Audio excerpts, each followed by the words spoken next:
Welcome to ask tech 24. Every Sunday మనకైతే ఈ episode వస్తుంది. ట్విట్టర్ అకా ఎక్స్లో యూట్యూబ్ కమ్యూనిటీ పోస్ట్లో మీరు అడిగిన క్వశ్చన్స్కి ఈ వీడియోలో నేను ఆన్సర్ చేస్తాను. ఈ వీక్ చాలా క్వశ్చన్స్ అయితే వచ్చాయి. రెగ్యులర్గా వచ్చే దానికంటే ట్రిపుల్ అయితే వచ్చాయి. బట్ మ్యాక్సిమం అయితే ట్రై చేస్తాను. ఇన్ కేస్ ఏదైనా మిస్ అయినా సో ఏమనుకోకుండా కమెంట్ అయితే చేయండి, రిప్లై చేసే ప్రయత్నం చేస్తాను. ఎందుకంటే అన్నీ కవర్ చేస్తే వీడియో గంట 2 గంటలు వెళ్ళే ఛాన్స్ అయితే ఉంటుంది. అందుకే అక్కడక్కడ కొన్ని అయితే మిస్ అయితే అవ్వచ్చు. సో ఫస్ట్ క్వశ్చన్ మనకి రాజు సొక్కం అడుగుతున్నారు. హాయ్ అన్న, హౌ ఆర్ యూ? ₹1,00,000 మొబైల్లో ఉన్న స్నాప్డ్రాగన్ 8 ఎలైట్ ప్రాసెసర్కి 40Kలో ఉన్న స్నాప్డ్రాగన్ 8 ఎలైట్ ప్రాసెసర్కి క్వాలిటీలో కానీ పర్ఫార్మెన్స్లో కానీ ఏమైనా డిఫరెన్స్ ఉంటుందా అని అయితే అడిగారు. సో ఫ్లాగ్షిప్ చిప్సెట్లో మాత్రం వాళ్ళు అండర్ క్లాక్డ్, డౌన్ క్లాక్డ్ ఇట్లాంటి వేరియంట్ అయితే ఉండదు. సో మీరు ₹1,00,000 పెట్టుకున్నా కానీ 40,000 పెట్టుకున్నా కానీ 8 ఎలైట్ ప్రాసెసర్ ఉంటే పర్ఫార్మెన్స్ సిమిలర్గానే ఉంటుంది. ఆ బ్రాండు ఆ మొబైల్ ఆప్టిమైజేషన్ బట్టి కొంచెం డిఫరెన్స్ ఉంటే ఉండొచ్చు. బట్ యాజ్ అ ప్రాసెసర్గా చూస్తే మాత్రం సేమే ఉంటుంది. ఏ ప్రైస్ రేంజ్లో సబ్స్క్రైబర్స్కి దగ్గరగా ఉంది. 8 ఇయర్స్ కంప్లీట్ చేసుకొని 9th ఇయర్లోకి అయితే అడుగు పెట్టాం. ఎప్పుడు కూడా స్ట్రెస్ చేయలేదు ఇన్ని ఇయర్స్లో. బట్ ఇప్పుడు సబ్స్క్రైబర్స్కి దగ్గరగా వచ్చిన తర్వాత తొందరగా రీచ్ అవ్వాలని అయితే నేను ఎవ్రీ వీక్లీ వన్స్ అయితే స్ట్రెస్ చేస్తున్నాను, సబ్స్క్రైబ్ చేసుకోమని. సో నేను ఇచ్చే ఇన్ఫర్మేషన్ మీకు కొంత హెల్ప్ అయింది అనిపించినా మర్చిపోకుండా సబ్స్క్రైబ్ చేసుకోండి. చూసి అయితే వెళ్ళిపోకండి. మీరు సబ్స్క్రైబ్ చేసుకుంటేనే ఆ నెంబర్ ఇంక్రీజ్ అయ్యే కొద్దీ నాకైతే కొంచెం మోటివేషన్ అయితే వస్తుంది మంచి వీడియోస్ చేయడానికి. శంకర్ నాని అడుగుతున్నారు, సామ్సంగ్ గెలాక్సీ S24 FE మీ రివ్యూ చూసా చాలాసార్లు, కానీ నాకు ఒక డౌట్ ఉంది. ఒక 2 నుంచి 2.5 అవర్స్ కంటిన్యూస్గా గేమ్ ఆడొచ్చా ఆర్ ఎనీ ఇష్యూ? సో మరీ 2.5 అవర్స్ అయితే ప్రాక్టికల్గా మేమైతే టెస్ట్ చేయలేదు. బట్ ఆడుకోవచ్చు. సో మీరు ఆడుకునే గ్రాఫిక్స్ సెట్టింగ్స్ని బట్టి పర్ఫార్మెన్స్లో సో కొంచెం డిఫరెన్స్ అయితే ఉంటుంది. సో హీట్ అవ్వడం అలాంటివి అయితే ఉంటాయి. మోర్ దెన్ 1 అవర్ ఆడినప్పుడైతే ఎట్లాగూ ప్రాసెసర్పై స్ట్రెస్ పడుతుంది కాబట్టి సో కొంచెం వామ్ హీట్ అయ్యే ఛాన్సెస్ అయితే ఉంటాయి.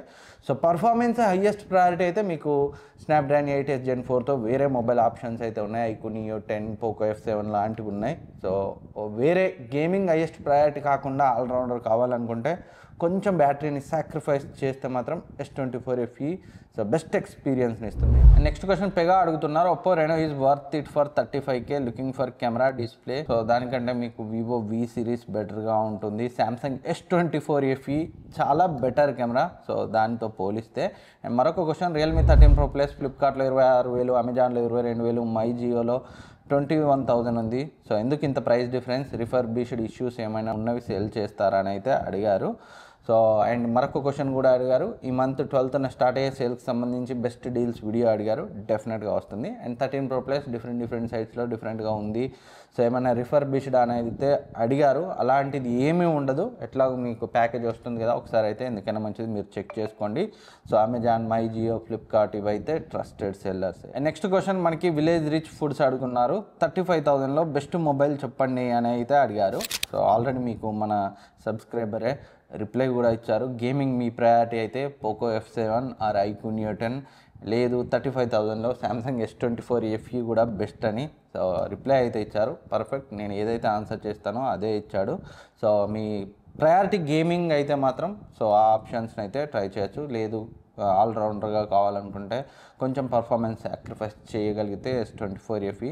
చాలా క్వశ్చన్స్ అయితే దీని రిలేటెడ్ అయితే అడుగుతున్నారు. ఎందుకంటే ఆ రివ్యూ చూసి సో మన ఛానల్ ఫాలో అయ్యే వాళ్ళు, ఆ మొబైల్ కొనే ప్లానింగ్లో ఉన్న వాళ్ళు ఎక్కువగా ఫాలో అవుతున్నారు ఆస్క్ టెక్ 24ని. అందుకే అదే క్వశ్చన్స్ అయితే ఎక్కువ మంది అడుగుతున్నారు. వీడియోలో కూడా మల్టిపుల్ టైమ్స్ మెన్షన్ చేయడం అయితే అవుతుంది. ఎవరికైనా ఇబ్బంది అనిపిస్తే దాన్ని అయితే S24 FE పార్ట్ని అయితే స్కిప్ చేసేయండి. సో అండ్ చాలా రిపీటెడ్ క్వశ్చన్స్ బిగ్ బిలియన్ డేస్కి సంబంధించి కూడా వస్తున్నాయి. మీరు అడిగేదే అది. సో అందుకే అది కూడా ఎవ్రీ వీక్ అయితే రిపీట్ అవుతుంది. నాకు కూడా రిపీటెడ్గా అనిపిస్తుంది. కానీ మన ఛానల్ ఫాలో అయ్యే వాళ్ళలో ఎక్కువ మంది ఆఫర్స్ గురించి, బిగ్ బిలియన్ డేస్ గురించి, వీటి గురించి రిలేటెడ్ క్వశ్చన్స్ కోసమే ఫాలో అవుతున్నారు. ఆ క్వశ్చన్స్ పక్కన పెడితే నన్ను ఫాలో అవ్వడం కూడా పక్కన పెడతారు. అందుకే మీకు ఏది కావాలో నేను అదే ఆన్సర్ చేస్తాను. మీ క్వశ్చన్స్ మాత్రమే తీసుకుంటాను. నా పర్సనల్ క్వశ్చన్స్ అయితే ఏమీ ఉండవు. నెక్స్ట్ క్వశ్చన్ పవన్ కుమార్ అడుగుతున్నారు, OnePlus Nord 5 కోసం వెయిటింగ్ చేయొచ్చా, లేకపోతే వేరే మొబైల్స్ తీసుకోవాలా? Under 35,000, preference camera and games. Camera games రెండు బ్యాలెన్స్ అయ్యే ఆప్షన్ అయితే కొంచెం కష్టం. So but OnePlus Nord 5 performance అయితే బాగుంటుంది. కెమెరాస్ మాత్రం ప్రాక్టికల్గా టెస్ట్ చేయాలి. లాంచ్ అయ్యే వరకు అయితే వెయిట్ చేయండి. And Suni bro Vivo X200 తీసుకున్న 2 days అయింది, బట్ టెంపర్డ్ గ్లాస్ ఏది వేయించాలి, ఫుల్ గ్లూ గ్లాసా లేదా నార్మల్ టెంపర్డ్ గ్లాస్ వేయించాలా, బ్యాక్ పౌచ్తో యూజ్ చేయొచ్చా, యూవీ గ్లాస్తో చాలా ప్రాబ్లమ్స్ ఉన్నాయని విన్నా, expect best suggestions from your side bro, thank you. నేను ఇది వివో X100 Pro దగ్గర 1.5 year అయితే అవుతుంది, కర్వ్డ్ డిస్ప్లే తోటి వస్తుంది, ఎలాంటి యూవీ గ్లాస్ అయితే వేయలేదు. ప్లాస్టిక్ ఫిల్మ్ ఉంటుంది కదా ప్రొటెక్టర్, దాంతోటే వాడుతున్నాను. మల్టిపుల్ టైమ్స్ కింద కూడా పడింది, బట్ ఏ ఇబ్బంది జరగలేదు. బ్యాక్ కేస్ మాత్రం కొంచెం మంచిది పెట్టుకోండి, అండ్ స్క్రీన్ పైన స్క్రాచెస్ పడకుండా ప్రొటెక్టర్ యూజ్ చేయండి గ్లాస్కి బదులు. సో నాకైతే ఇష్యూస్ ఏం లేవు, అండ్ మీకు అలా ఉండాలని లేదు, కాబట్టి జాగ్రత్తగా ఉండండి ఇన్కేస్ ఫిల్మ్ ఆర్ ప్రొటెక్టర్ వాడితే. ఈ కర్వ్డ్ డిస్ప్లేస్కి గ్లాసెస్ అయితే ఆగవు, లేచిపోతాయి, అండ్ యూవీ గ్లాస్తో ఇష్యూస్ కూడా వస్తాయి. అండ్ నెక్స్ట్ క్వశ్చన్ రాజు మార్కండేయ, ఇప్పుడు వచ్చే దసరా సేల్స్లో iPhone 15 ఎంత ప్రైస్కి రావచ్చు? పెద్ద డిస్కౌంట్ అయితే iPhone 15 పై అయితే ఉండకపోవచ్చు, iPhone 16 పై మాత్రం మనకి మంచి డిస్కౌంట్ ఉంటుంది. సో iPhone 15 పై హ్యూజ్ డిఫరెన్స్ ఉండదు, 16కి 15కి నేను అనుకోవడం 5,000-8,000 ప్రైస్ డిఫరెన్స్ మాత్రమే ఉంటుంది. అండ్ శ్రీకర్ కుమార్ అన్న, Vivo X200 or X200 Pro what price can buy in ఆఫ్లైన్లో మీకు 80,000కి దగ్గరగా వస్తే X200 Pro, 50-55లో వస్తే X200 అయితే కన్సిడర్ చేయొచ్చు. అండ్ చెగువేరు అడుగుతున్నారు, కమెంట్ పెడితే రిప్లై ఇస్తానంటావు కానీ ఇవ్వవు. సరే ఈసారి ఎలా క్వశ్చన్స్ అడగమన్నావు కాబట్టి అడుగుతున్నా, చివరిసారిగా అన్నారు. చివరిసారిగా కాదు, మీరు మళ్ళీ అడగాలి. ఒకసారి కాకపోయినా ఒకసారి నేను రిప్లై ఇవ్వడమో లేదా మీ క్వశ్చన్కి వీడియోలో ఆన్సర్ చేయడమో జరగాలి. సో మేబీ 1-2 సార్లు అయితే మిస్ కావచ్చు మల్టిపుల్ క్వశ్చన్స్ వచ్చినప్పుడు, అండ్ కమెంట్స్లో కూడా కొన్నిసార్లు అయితే చూడకపోవచ్చు. సో అలా అనుకోకుండా, సో కొంచెం కోపగించుకోకుండా సో నాకు సపోర్ట్ అయితే చేయండి. OnePlus 13s, Vivo X200 FE, iPhone 15, iPhone 16e compact మొబైల్స్లో ఏది బెటర్ బ్రాండ్తో సంబంధం లేకుండా ఫీచర్స్ని బట్టి చెప్పండి. సో సంబంధం లేకుండా ఫీచర్స్ని బట్టి చెప్పమంటే నాకు కొంచెం వివో X200 FE బెటర్గా అనిపిస్తుంది. సో లాంచ్ అయితే అవ్వనివ్వండి, అయిన తర్వాత సో నీకు ఇంకా యాక్యురేట్గా ఆన్సర్ అయితే ఇస్తాను. సో వివో X200 FE కాకుండా మిగిలినవి అయితే నాకు అంత సాటిస్ఫైయింగ్గా అనిపించలేదు. చూద్దాం X200 FE ఏం చేస్తుందో. యాజ్ ఆఫ్ నౌ నా రా ఫీలింగ్ అయితే వివో X200 FE బెటర్గా ఉండొచ్చు కాంపాక్ట్ మొబైల్స్లో. సో చూద్దాం. అండ్ నెక్స్ట్ రాజేష్ అడుగుతున్నారు, అన్న best mobile under 25,000, main important cameras, please pick my comment and love from Vinukonda.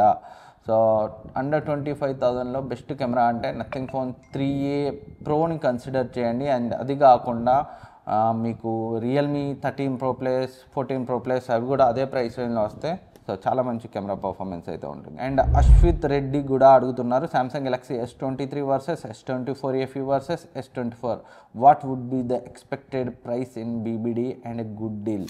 So S23 BBD టైంకి అయితే సేల్లో ఉండకపోవచ్చు, S24 అయితే మనకి నియర్లీ 40,000, S24 FE నియర్లీ 30,000లో అయితే వస్తుంది. సో ఏది కొన్నా అవి ఉన్న ప్రైస్ని బట్టి బెస్ట్ ఆప్షన్సే అవుతాయి. నెక్స్ట్ కౌశిక్ చరణ్ దీప్ అడుగుతున్నారు, అన్న ఇప్పుడు వచ్చే దసరా సేల్స్లో Xiaomi 14CV కొనొచ్చా? మరి మీరు యూజ్ చేసినప్పుడు ప్రోస్ అండ్ కాన్స్ చెప్పారు, బ్యాటరీ ఒకటి ప్రాబ్లం లేదా? రియల్మీ GT6 తీసుకోవాలా లేదా ఇంకో ఆల్రౌండర్ మొబైల్ సజెస్ట్ చేయి, 28,000 స్ట్రిక్ట్ బడ్జెట్. మీరు దసరా సేల్ వరకు అని అడిగారు కాబట్టి ఇప్పుడున్న వాటి ప్రైస్ని మనం కన్సిడర్ చేయలేము. దసరా సేల్ వరకు సో GT7 ఇవైతే మనకి నియర్లీ 30,000, ఇంకా బిలో 30,000 వచ్చే ఛాన్స్ ఉంది. అప్పుడు సిచ్యువేషన్ వేరు, అప్పుడు Xiaomi 14CV డిస్కంటిన్యూ కూడా అవ్వచ్చు. సో ఇప్పుడే మనం ఆన్సర్ చేయడం టూ ఎర్లీ అవుతుంది. సో దసరా సేల్కి బెస్ట్ ఆప్షన్ ఏదవుతుంది 28,000లో అంటే సో కొన్ని రోజులు అయితే వెయిట్ చేద్దాం. సేల్ దగ్గరకు వచ్చే కొద్దీ మనకి ఏ మొబైల్స్ డిస్కంటిన్యూ అవుతాయి, ఏవి కంటిన్యూ అవుతాయి, ఏది స్టాక్ ఉంది దాన్ని బట్టి ఆఫర్స్ని బట్టి అయితే మనం జడ్జ్ చేయొచ్చు. ఇప్పుడు 3 నెలల ముందు కొంచెం టూ ఎర్లీ అవుతుంది. 28,000లో బెస్ట్ మొబైల్ అప్పటికి. And next rise of movie, Realme GT6 28,000కి వస్తుంది. ఇప్పుడున్న సమయంలో ఈ ఫోన్ను కొనవచ్చా? ఆ ఫోన్లో కెమెరాలు రేటుకు తగిన న్యాయం చేస్తాయా? రియల్మీ P3 అల్ట్రా ఫోన్లో కెమెరాల కంటే రియల్మీ GT6లోని కెమెరాస్ బెస్టా కాదా? ప్రాక్టికల్గా నేనైతే టెస్ట్ చేయలేదు సైడ్ బై సైడ్ ఈ రెండింటిని, బట్ GT6 కెమెరాస్ మాత్రం యావరేజ్గానే ఉంటాయి. అండ్ P3 అల్ట్రా GT6 కంటే బెటర్గా ఉంటుందా అంటే సో నో ఐడియా ఫ్రాంక్లీ. మీరు ఏదైనా వీడియో కంపారిజన్ దొరికితే సైడ్ బై సైడ్ శాంపిల్స్ అయితే చెక్ చేయండి. అండ్ ప్రైమ్ డేస్లో సామ్సంగ్ ఎస్ సిరీస్లో ప్రైస్ ఎంత డ్రాప్ అవ్వచ్చు, వాటిలో S24 అల్ట్రా తీసుకోవాలా, S25 తీసుకోవాలా, సజెస్ట్ చేయండి అన్న. నేను S25 తీసుకుందాం అనుకుంటున్నా, ఇది కరెక్ట్ డెసిషనేనా? ప్రైమ్ డే సేల్లో S25 ఎంత ప్రైస్కి వస్తే తీసుకోవచ్చు చెప్పు అన్న. S25 కంటే S24 అల్ట్రా మీకు ఏ రకంగా చూసినా బెస్ట్ ఆప్షన్. నేను ఈ రెండింటి మధ్య, నేను పర్సనల్గా ఈ రెండింటిలో కన్ఫ్యూజన్లో ఉంటే ఎలాంటి ఆలోచన లేకుండా S24 అల్ట్రా అయితే కొనుక్కుంటాను. S25కి S24 అల్ట్రాకి పోల్చొద్దు. కావాలంటే 24 అల్ట్రా 25 అల్ట్రా అట్లీస్ట్ ప్లస్తో కూడా పోల్చట్లేదు మీరు. S25 S24 అల్ట్రా అన్నారు, S24 అల్ట్రా కొనుక్కోండి. సో 70-75 వేల రేంజ్లో అయితే వస్తే మంచి ఆప్షన్ అయితే అవుతుంది S24 అల్ట్రా. ఆల్రెడీ ఫ్లిప్కార్ట్లో 80 వేలకు ప్రజెంటే వస్తుంది కాబట్టి ఇంకా S25 అంటారా? సో దాన్ని అయితే ఈ రెండిట్లో నేను రికమెండ్ చేయను. And next question Vijay Kumar, bro allrounder mobile best Xiaomi 15 versus OnePlus 13s. మీరైతే ఈ రెండు ఫోన్లలో ఏ ఫోన్ తీసుకుంటారు? నేనైతే ఈ రెండు ఫోన్స్ తీసుకోను, వీటికి బదులు ఒప్పో ఫైండ్ X8 లేదా వివో X200లో అయితే కన్సిడర్ చేస్తాను. నెక్స్ట్ జంగా రెడ్డి అడుగుతున్నారు, I watched your 30,000 to 40,000 smart phone video, so like the OnePlus 13R, however Realme GT7 not in your video, ఎందుకు అని అడిగారు. అప్పటికి GT7కి సంబంధించి ఆ వీడియో షూట్ చేసే టైంకి అయితే అది లాంచ్ అవ్వనట్టుంది. అండ్ లేదా నాకు ఒక ప్రాపర్ ఒపీనియన్ అయితే లేదు. అండ్ నెక్స్ట్ క్వశ్చన్ అభిలాష్ అడుగుతున్నారు, హాయ్ అన్న, నౌడేస్ many flagship phones support 50 watt wireless charging which sounds great on paper, but when it comes to real world use, most MagSafe style wireless power banks don't seems to support anywhere near that speed. So my question is, do any current wireless power banks actually support 50 watt wireless charging? If yes, which brands or models reliable and available in India? If not, then what's the practical use of promoting such high speed wireless charging phones when accessories can't keep up? చాలా మంచి questions. Brands ఏంటంటే so ఒక future proof అని చెప్పుకోవడానికి ఇవైతే తీసుకొస్తుంటాయి. So even though మనకి అందుబాటులో ఉన్నా లేకున్నా wireless power banks 50 watt support చేసేవి. సో మాది ఫ్యూచర్ ప్రూఫ్, ఎట్లా ఫ్యూచర్లో high speed wireless power banks వస్తాయి కాబట్టి అని చెప్తూ మార్కెట్ అయితే చేస్తారు. అండ్ ప్రజెంట్ ఉన్న 50 watt wireless charging power banks గురించి మాట్లాడుకుంటే ఎంఐది ఉంది, బట్ అది అవుట్ ఆఫ్ స్టాక్ ఉంది. ఇంకొకటి శాంసంగ్ది అయితే ఉంది 45 watt wireless charging power bank. ఈ రెండు అయితే ప్రజెంట్ ఇండియాలో ఉన్నాయి. శాంసంగ్ది అయితే ఫ్లిప్కార్ట్లో నేను ఇందాకే టెస్ట్ చేశాను, అవైలబుల్గా ఉంది. ఇది ఈ వీక్ ఆస్క్ టెక్ 24 ఎపిసోడ్. ఈ క్వశ్చన్స్ అండ్ ఆన్సర్స్ మీకు హెల్ప్ అవుతాయి అనుకుంటున్నాను. ఇంకేమైనా డౌట్స్ ఉంటే కింద కమెంట్ సెక్షన్లో కమెంట్ చేయండి. ఇన్ కేస్ నేను ఏదైనా మిస్ చేసి ఉంటే తప్పకుండా రిప్లై ఇచ్చే ప్రయత్నం చేస్తాను. Thank you for watching. Subscribe చేసుకోవడం అయితే మర్చిపోవద్దు. నెక్స్ట్ వీడియోలో మళ్ళీ కలుద్దాం.